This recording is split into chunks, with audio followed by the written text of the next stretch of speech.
گفت اے موسیٰ دہانم دوختے اور وز پشیمانی تو جانم سوختے. سرکار نے ارشاد فرمایا بسم اللہ الرحمن الرحیم ان اللہ لا ينظر الى اموالکم واجسادکم. اللہ پاک تمہارے جسموں کو اور تمہارے مالوں کو نہیں دیکھتا. وَلَكِنْ يَنْظُرُ إِلَىٰ قُلُوبِكُمْ او کما قال او الى نِيَاتِكُمْ. بلکہ اللہ پاک تمہارے دلوں کو دیکھتا ہے, تمہارے دلوں میں بننے والی نیتوں کو دیکھتا ہے. تمہارا دل نیتوں کی فیکٹری ہے. عمل لوگوں کو نظر آتا ہے, اس عمل کا محرک کیا وہ مولا دیکھ رہا. اس عمل کے پیچھے تحریم کس نے کی ہے؟ رب کی رضا نے کی ہے یا نمود و نمائش نے؟ ایک شخص نماز کی حالت میں کھڑا ہے, دیکھنے والے نے دیکھا نماز پڑھ رہا ہے. دونوں محرکات ہو سکتے ہیں, نمود و نمائش بھی ہو سکتی ہے, اور اس کے پیچھے اللہ تعالیٰ کی جو ہے وہ رضا, بندگی اور تواضع انکساری بھی ہو سکتی ہے. یہ رب کو معلوم ہے. لوگ ظاہر کو دیکھتے ہیں, مولا باطن کو دیکھتا ہے. اس لیے میرے شیخ الاسلام فرماتے ہیں کہ جس چیز کو لوگ دیکھتے ہیں, خلق دیکھتی ہے, مخلوق دیکھتی ہے, اس کی پاکیزگی کا, اس کی صفائی کا, اس کی ستھرائی کا, اس کی خوبصورتی کا ہم اتنا خیال کرتے ہیں, اور جو چیز مولا دیکھتا ہے اس کی طرف کیوں فکر نہیں ہے؟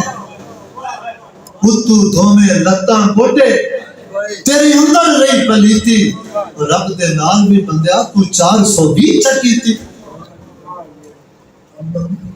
قلب جو ہے یہ مولا دیکھتا ہے, اور قلب جتنا حسین ہوگا وہ خلق سے حسین, وہ اخلاق سے حسین ہوتا ہے.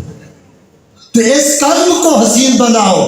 رومی نے اول سے لے کے آخر تک یہی نغمہ علاقہ ہے, اور فرماتے ہیں ناظر قلبی گر خاشے بود گرچہ گفت لفظ نا خاضے بود.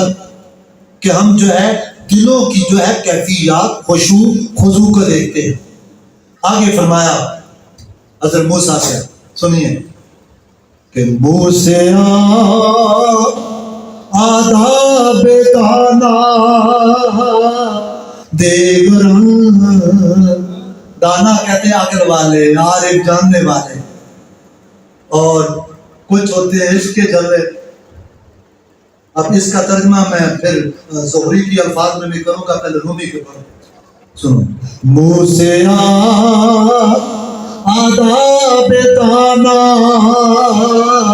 دیگرن اور سوختا جانے روانہ دیگرن. رومی فرماتے ہیں کہ اللہ پاک جو عاقل ہیں ان کے طریقے, طور طریقے, ایٹیکیٹ اور ہوتے ہیں, اور جو عشق میں جلے ہوئے ہوتے ہیں ان کے طریقے, فرزانوں کا طریقہ اور ہوتا ہے, اور دیوانوں کا طریقہ اور ہوتا ہے. اس مولا کو معلوم ہے. وہ زہری صاحب کہا کہ عشق دے جھلے ہی نمبر لے گئے, عقل مندہ ایویں عمرہ گالیاں, عقل مندہ ایویں عمرہ گالیاں. عشق دے جھلے ہی نمبر لے گئے. وہ جو عشق کے جھلے ہیں ان کو سوختہ جان کہتے ہیں. کہتے ہیں جو جاننے والا ہے اس کی تعریف کو اور اینگل سے دیکھوں گا, اور جو عشق کا جھلا ہے, میری محبت میں جلا ہوا ہے, اور جو مجذوب ہے اس کے انداز کو میں اور طریقے سے دیکھوں گا. اور آگے فرماتے ہیں, کچھ مثالیں دیتے ہیں. کہتے ہیں کہ کیسے, وہ 2 مثالیں, ایک شہیدوں کے خون کی مثال دیتے ہیں, دوسرا کعبہ کے اندر نماز. کہتے ہیں کہ اگر کعبہ کے باہر نماز پڑھو تو وہ کدھر کرو گے؟ کعبہ کی طرف. اور کعبہ کے اندر نماز پڑھو تو وہ اندر کعبہ ہی جدھر مرضی کر لو. تو جو عشق میں مست ہو گئے ان کا حال جو ہے کیا ہے؟ آگے وہ شہیدوں کے خون کی مثال بیان کرتے ہیں، کہتے خون شہیدہ راز اولا ترا اور ای خطا از صد سوار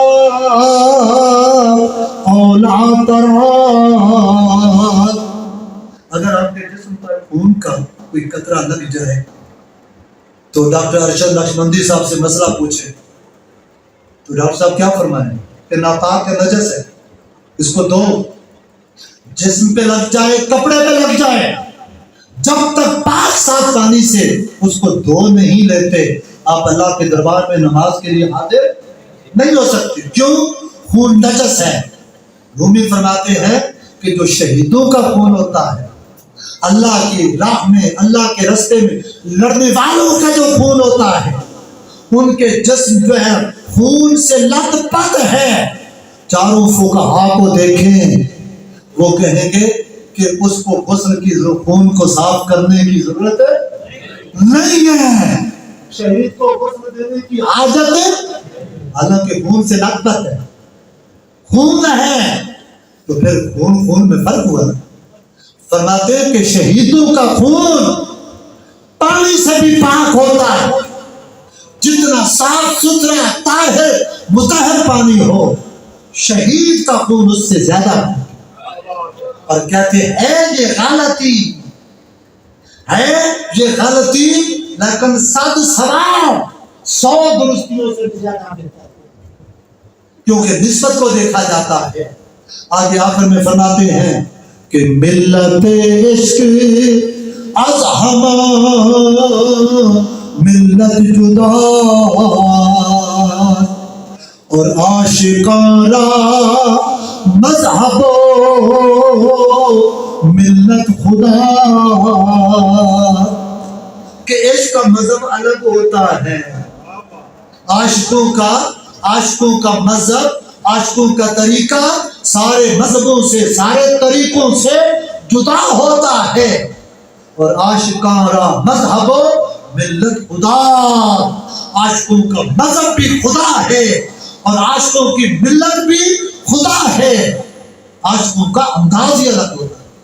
جب میں رومی کا یہ شعر پڑھتا ہوں، پیر رومی کا، اور پھر ڈاکٹر اقبال کو پڑھتا ہوں، بانگے درا کو، تو مجھے یوں لگتا ہے کہ ڈاکٹر اقبال نے ملون اس شعر کا ترجمہ بانگے درا میں یوں کیا ہے کہ انوکھی وضع ہے، سارے زمانے سے نرالے ہیں، یہ عاشق کون سی بستی کے یارب رہنے والے ہیں۔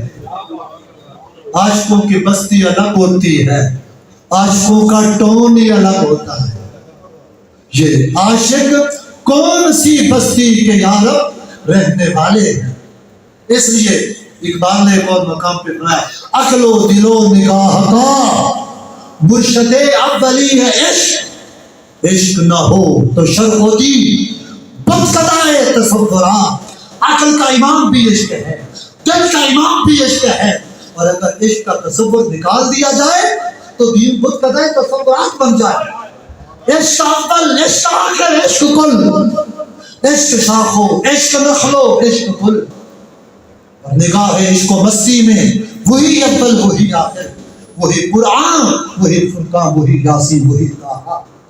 اور علامہ فرماتے ہیں بے خطر کود پڑا آتش نمرود میں، عقل ہے محو تماشائے نبے عام۔ یہ اقبال کا تصور ہے، یہ رومی سے اخذ کیا گیا ہے۔ اور رومی فرماتے ہیں کہ عاشقوں کا مذہب جدا ہوتا ہے، عاشقوں کا طریقہ جدا ہوتا ہے، عاقلوں کے ساتھ عاقلوں پر اس کو قیاس نہ کرو۔ اور علامہ اقبال نے ایک مقام پہ لکھا ہے نظمی اسرار الرموز میں، میرے قائد اکثر وہ بیان کرتے ہیں، فرماتے ہیں کہ علامہ فرماتے ہیں کہ عقل اور عشق دونوں کا موازنہ کریں، عقل اور عشق کا۔ کہتے ہیں عقل کا نمائندہ ابو علی سینا، ابن سینا بہت بڑا فلسفی، بہت بڑا علم والا حکیم، اور عشق کا نمائندہ مولا نائب گھوم۔ اقبال فرماتے وہ فرماتے ہیں کہ دونوں محبوب کی تلاش میں دوڑے، محبوب ایک اونٹنی پر کجاوا تھا، اس کجاوے پر سوار جا رہا، دونوں دوڑ رہے، اب دونوں کا موازنہ کرتے ہیں کہ منزل کس کو ملتی ہے، اور جس ذریعے سے منزل ملتی ہے وہی آج کے دور زوال میں تحریک منہاج القرآن کا نغمہ علامہ سے علامہ فرماتے ہیں کہ بو علی اندر غبارے ناکم، کہ بو علی سینہ عقل کا امام دوڑا اور محبوب جس اونٹنی پر سوار تھا اس کے قدموں سے گرد و غبار اٹھ رہی تھی، وہ عقل کا نمائندہ دوڑا اور اس گرد و غبار میں گم ہو کے رہ گیا، اور فرماتے ہیں دست رومی پردائے محمل گرفتے، اور جو عشق کا نمائندہ تھا مولانا روم وہ دوڑا اور اس کجاوے کو جا کر تھام لیا جس میں محبوب سوار تھا، اور فرماتے ہیں کہ منزل انہیں ملتی ہے جو عشق کے ساتھ سفر کرتے ہیں، کہ عشق کی ایک جس نے طے کر دیا قصہ تمام، اس زمین و آسماں کو بے قرار سمجھا تھا۔ جب یہ رومی پھر ساری بات کرتا ہے تو حضرت موسیٰ علیہ السلام نے جب وہ سارا کلام سنا اللہ پاک کی طرف سے تو وہ پھر جو ہے دوڑے چرواہے کی تلاش، وہ بیاباں صحرا میں دوڑتے دوڑتے بڑے تیز دوڑ رہے تھے کہ مجھے ملے، اور جا کے وہ چرواہا ملا، وہ مست حال تھا، اسے کہتے ہیں کہ مجھے اللہ نے پیغام دیا ہے تو جس طرح مرضی کرتا رہو، تجھے کیا کرنا ہے۔ تو چرواہا کہتا ہے کہ اب میں کسی اور جگہ پہ پہنچ گیا، آپ نے مجھے جو ہے ٹانگ ماری، اس ٹانگ سے میرا جو کبڑا پن تھا وہ نکل گیا، اب میں کسی اور جگہ کو، اب مجھے ان چیزوں کی ضرورت نہیں۔ تو رومی یہ ساری بات بیان کر کے جو ہے وہ جگہ جگہ تمثیلات کے ذریعے وہ عشق کی فوقیت کو بیان کرتا ہے کہ لوگوں عشق کے ذریعے مولا تک پہنچو، عقل تمہیں مولا تک نہیں پہنچائے گی۔ عشق کے اپنے آداب ہوتے ہیں، اور پھر عشق کے آداب کے لیے وہ جگہ جگہ تمثیلات بیان کرتے ہیں، جگہ جگہ حکایات بیان کرتے ہیں، اور لوگوں کی توجہ ادھر دلاتے ہیں کہ عشق کو اپنی سواری بناؤ۔ اور شروع میں انہوں نے عشق کا جب مضمون شروع کیا، ایک کہانی، ایک تمثیل لکھی، وہ ایک بادشاہ ایک لونڈی پر کنیز پہ وہ بادشاہ عاشق ہو جاتا ہے، وہ ساری کہانی بیان کر کے آخر میں کہتے ہیں کہ عشق بعضوں کا عشق رنگ و صورت کا ہوتا ہے، وہ یہ رنگ و صورت کا عشق جو ہے یہ عارضی ہوتا ہے، یہ فانی ہوتا ہے، لوگوں فانی سے عشق نہ کرو، باقی سے عشق کرو۔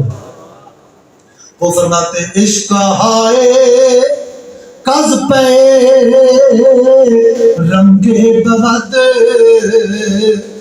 عشق نابود عاقبت ننگے بود۔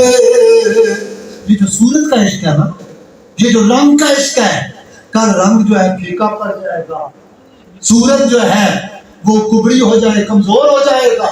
اے بندے کیوں صورت کے عشق کے پیچھے پڑا؟ یہ رنگ و صورت کے عشق جو ہے یہ عشق نہیں، یہ عاقبت کی خرابی ہے۔ ایک یاری رب رسول والی، باقی یاریاں ساریاں خاریاں۔ اور فرماتے کہ تو عشق کس سے کر؟ کہتے زاں کے عشق مرتضی پائندہ بھی، اور زاں کے مردہ سوئے آئندہ۔ تو ہمیشہ باقی رہنے والے سے عشق کر۔ نبیوں نے عشق کیا زندہ سے، ولیوں نے عشق کیا زندہ سے، عارفوں نے عشق کیا زندہ سے۔ وہ ذات جو زندہ ہے، جو باقی ہے، تو ہے بندے تو بھی اس سے عشق کر۔ جو فنا ہونے والا ہے، یہ دنیا کے سارے حسین، یہ حسن و جمال، یہ سب فنا ہونے والے ہیں، یہ سب زوال ہونے والے ہیں۔ ان کو ختم کر، مولا سے عشق کر۔ اور پھر ایک مقام پہ وہ یوں بھی بیان کرتے ہیں، جب وہ مجنو اور لیلا کا ذکر کرتے ہیں، وہ جب مجنو لیلا کی تلاش میں وہ سواری پہ نکلتا ہے اور مست ہوتا ہے، سواری اونٹنی پیچھے چل پڑتی ہے، اور پھر مجنو کو جب ہوش آتا ہے اونٹنی کرو، پھر لیلا کی طرف کرتا ہے، تو 6 مہینے گزر گئے، لیلا تک مجنو نہیں پہنچا۔ وہ آخر میں وہ کہتے ہیں کہ یہ جو اونٹنی ہے نا، یہ کسی اور کی عاشق ہے، میں کسی اور کا عاشق ہوں۔ دونوں کے عشق جدا جدا ہیں، جب تک اونٹنی کو چھوڑوں گا نہیں، یہ اونٹنی مجھے لیلا تک نہیں پہنچائے گی۔ اب رومی اس مقام پہ ایک بڑا زوردار نعرہ لگا کے آپ کو پیغام دیتا ہے، کہتے ہیں کہ عشق مولا کے کمال لیلا بود۔ اے بندے، یہ جو لیلا کا عشق ہے، ایک عورت کا مولا کا عشق اس سے کم تو نہیں ہونا چاہیے، مولا کا عشق اس سے کم تو نہیں ہونا چاہیے۔ اگر مجنو لیلا تک پہنچنے کے لیے اونٹنی کو چھوڑ سکتا ہے، تمہیں کیا چھوڑنا پڑے گا؟ سنیے، فرماتے عشق مولا کے کمال لیلا بود، اور گوئے گشتر بہرے اولا بود۔ اگر مجنو لیلا تک پہنچنے کے لیے اونٹنی کی سواری کو چھوڑ سکتا ہے، اے طالب مولا، اے عاشق مولا، تو مولا تک پہنچنے کے لیے جسم کی چاہتوں کو، نفس کی خواہشات کو اور نفس کی شہوات کو کیوں نہیں چھوڑ سکتا؟ نفس کی حس کو، نفس کی آس کو، نفس کے عجب کو، نفس کے نمود و نمائش کو، یہ ساری چاہتیں، یہ جسم کی چاہتیں، یہ نفس کی خواہشات، یہ نفس کی شہوات، اے بندے تجھے مولا تک نہیں پہنچنے دیں گی۔ تو مولا کے عشق کو لیلا کے عشق سے برم سمجھ۔ مجنو لیلا کے عشق کے لیے اونٹنی کو چھوڑتا ہے، تم نفسانی شہوات کو چھوڑ دو، نفسانی خواہشات کو چھوڑ دو۔ اور اس کے لیے میں آخر میں آپ پیغام کی طرف آ رہا ہوں، بات اپنی ختم کرنے جا رہا ہوں۔ تو کیسے وہ شہوات، وہ خواہشات کیسے ختم کریں؟ رومی پیغام دیتا ہے کہ چشم بندو گوش بندو لب بند، 3 دروازے بند کر۔ کتنے؟ 3 دروازے۔ ایک یہ دروازہ عام کا دروازہ جو نامحرم کو تکتا ہے، حرام کردہ چیزوں کو دیکھتا ہے اور اس سے خواہشات جو ہے جاتی ہیں۔ دوسرا دروازہ کان کا دروازہ ہے، کان کے ذریعے بندہ لاکھ کوئی وہ سنتا ہے۔ اسی طرح تیسرا دروازہ جو ہے وہ منہ کا ہے، حرام چیزیں کھاتا ہے اور حرام چیزیں زبان سے کہتا ہے، بکتا ہے، لاکھ کوئی۔ رومی کہتا ہے، نسخہ بتاتا ہے، سہیلا والو، جہل والو، رومی کا پیغام سنو۔ وہ کہتا ہے 3 دروازے اگر بند کر لو گے تو 4تھے دروازے کی میں ضمانت دیتا ہوں۔ وہ 4تھا دروازہ کیا ہے؟ فرماتے ہیں کہ چشم بندو گوش بندو لب بند، اور گرنا بینی سر حق برما پخند۔ 3 دروازے بندے تو بند کر دے، 4تھا دروازہ اللہ کی معرفت کا نہ کھلے تو میرا مذاق اڑا، کھل جائے گا 4تھا دروازہ، مالا سے دروازہ کھل جائے گا۔ اور فرماتے ہیں خواب را بگزار امشب اے پسر، اور یک شب در کوئے بے خواب وہاں گزر۔ اے بندے ایک رات میری ماں اور جا خواب کو چھوڑ, نیند کو چھوڑ, اور ایک رات جو بے خواب لوگ ہیں جن کو راتوں کو نیند نہیں آتی, ان کے پوچھے میں چلا جا, ان کی گلی میں چلا جا, پھر دیکھنا تجھے جو ہے ان کی مجلس سے, ان کی صحبت سے تمہیں کیا کچھ نصیب ہوتا ہے. اسی طرح جگہ جگہ اس طرح پیغام دیتے ہیں, گفتائے ہو گفتائے اللہ بہت گچیت حلقوں میں عبداللہ بہت, اور آخر میں کہتے اے بسا ابلیس آدم روح ہست پس باہر دستے نشاید دست تر دست. پیغام یہ ہے, رومی فرماتے ہیں, رومی کی صدی آپ کو بتا دوں کون سی ہے. 604 میں پیدا ہوئے, 672 میں 7ویں صدی. آج کل کون سی صدی ہے؟ 15ویں صدی. رومی فرماتے ہیں ہمارے زمانے میں نا 2 نمبر پیر پر نام صوفی رہنما, کہتے ہیں کئی لوگ ابلیس ہیں آدمیوں کی شکل بنائے ہوئے. تو پروفیسر صاحب اگر کشف المعدوم کو پڑھیں, مقدمہ میں ڈاکٹر صاحب حضرت داتا صاحب نے لکھا ہے کہ آج کل مستصوف بولتے ہیں 2 نمبر ڈبہ پیر. اچھا ان سے پہلے رسالہ کشاریہ کو پڑھو, ان کا مقدمہ دیکھو, وہ بھی کہتے ہیں آج کل 2 نمبر تصوف صوفی ہو. اور میں جب آج کے دور کے دیکھتا ہوں, اگر 4تھی اور 5ویں صدی میں اس طرح کی ملاوٹ ہو چکی تھی, آپ خود اندازہ لگائیں کہ آج کل کیا حال ہے. رومی فرماتے ہیں کہ بس باہر دستے نشاید دست دست, اس لیے ہر بندے کے ہاتھ میں ہاتھ نہ دے, کچھ پہچان پیدا کر, کیونکہ لباس سے خضر میں جہاں سینکڑوں رہزن بھی پھرتے ہیں, اگر دنیا میں رہنا ہے تو کچھ پہچان پیدا کر, کچھ پہچان پیدا کر. میرے قائد شیخ الاسلام یورپ میں گیا, ان سے پوچھا کہ بتائیے حقیقی پیر جو ہے صوفی, اس کی کیسے ہم تلاش کریں, کیسے نشانی کیا ہے؟ آپ نے فرمایا کہ جو لوگوں کے پیچھے بھاگے اس کے پیچھے نہ جاؤ, جو لوگوں سے بھاگے اس کے پیچھے تم بھاگو. کئی پیر جو ہے وہ اپنے مرید بنانے کے لیے, دکانداریوں کے کچھ چمکانے کے لیے, اپنی کرامتیں بیان کرنے کے لیے, وہ ایسے لوگ ہوتے ہیں, ان کے پیچھے نہ جاؤ. جو لوگوں سے بھاگے مولا کی طرف تمہیں وہی ملائے گا جو اس طرح مخلوق سے بھاگے. تو رومی نے یہ پیغام دیا, ہر دور میں عارف صوفیاء یہی پیغام دیتے ہیں.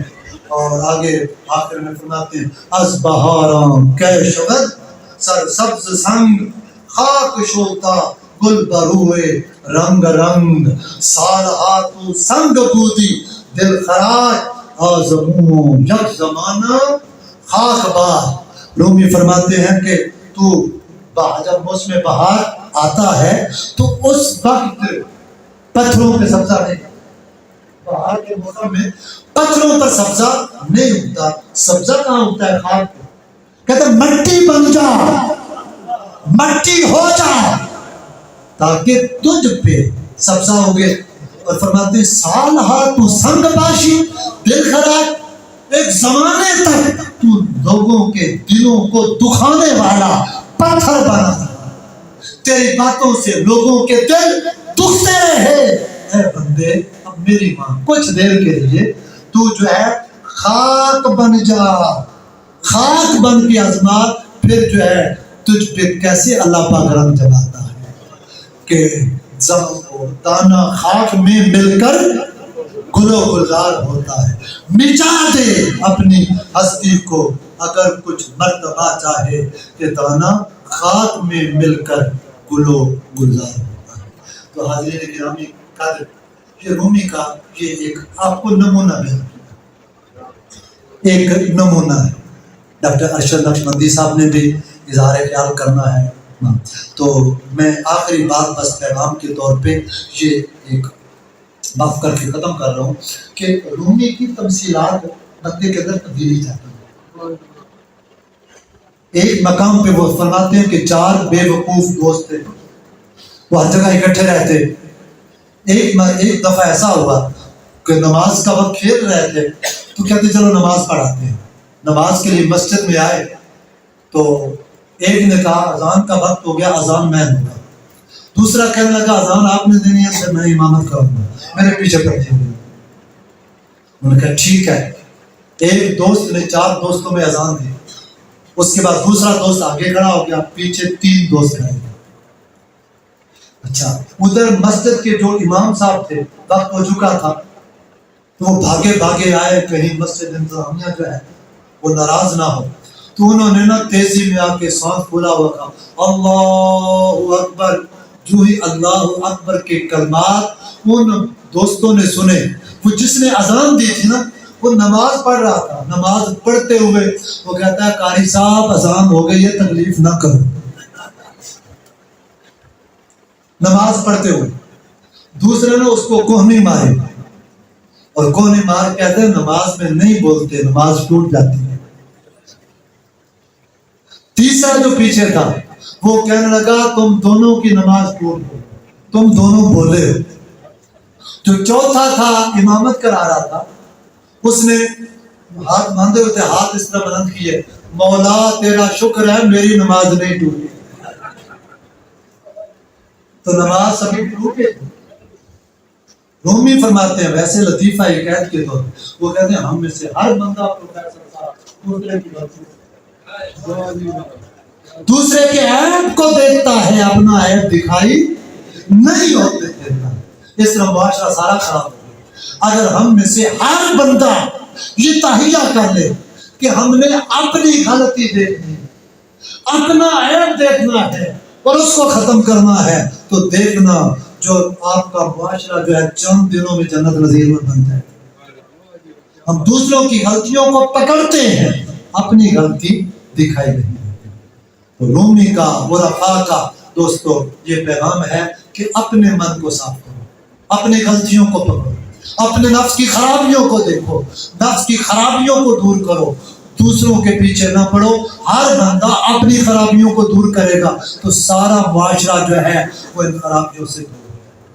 اللہ پاک کی بارگاہ میں دعا کرتا ہوں اللہ پاک ہماری اس مجلس کو قبول فرمائے.